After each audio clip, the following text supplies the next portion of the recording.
Question అడిగితే మాత్రం స్వాతి ఎక్కడ? స్వాతి అంటార్టికాలో ఇద్దరికి మనతో మధు సినిమా నచ్చలేదంట, వాళ్ళని కన్విన్స్ చేయడానికి వెళ్ళింది.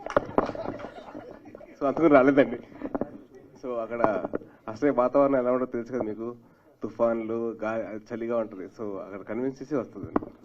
అంటే ఇంత పెద్ద షార్ట్ ఫిల్మ్ ఇంత అందంగా తీశారు, కంపల్సరీ స్వాతి ఉండాలి కదా అని. అంటే తను కెనడాలో ఇరుక్కుపోయిందండి. సో తను అందుకోసం రాలేదు. తను అక్కడి నుంచి మాకు తన support and love is sending అండి.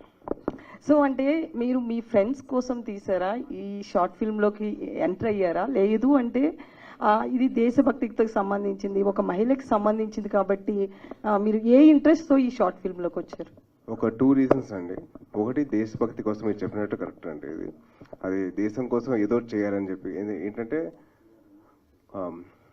మన సినిమా ద్వారా ఒక లేడీ ఒక దేశం కోసం త్యాగం చేసిన ఒక ఆడదాని గురించి చెప్తున్నాం కాబట్టి, సో దానికోసం చెప్పి వచ్చానండి. That's one.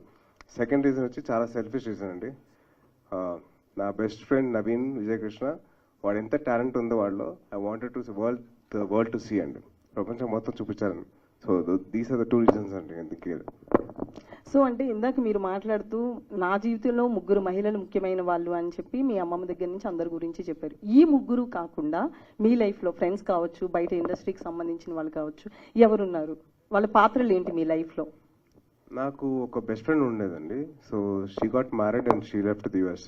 So she gave me a lot of support. నాకు ఆల్మోస్ట్ నా కెరీర్ ఏంటంటే ఎలాగంటే 5 ఏళ్ళు పట్టింది సినిమా స్టార్ట్ అవడానికి, సినిమా బయటికి రావడానికి. సో ఆ టైంలో కొద్దిగా బాగా మదన పడ్డాను, డిప్రెషన్లోకి వెళ్ళిపోయాను, నాకు యాంగ్జైటీ వచ్చేసి నాకు అర్థమయ్యేది కాదు.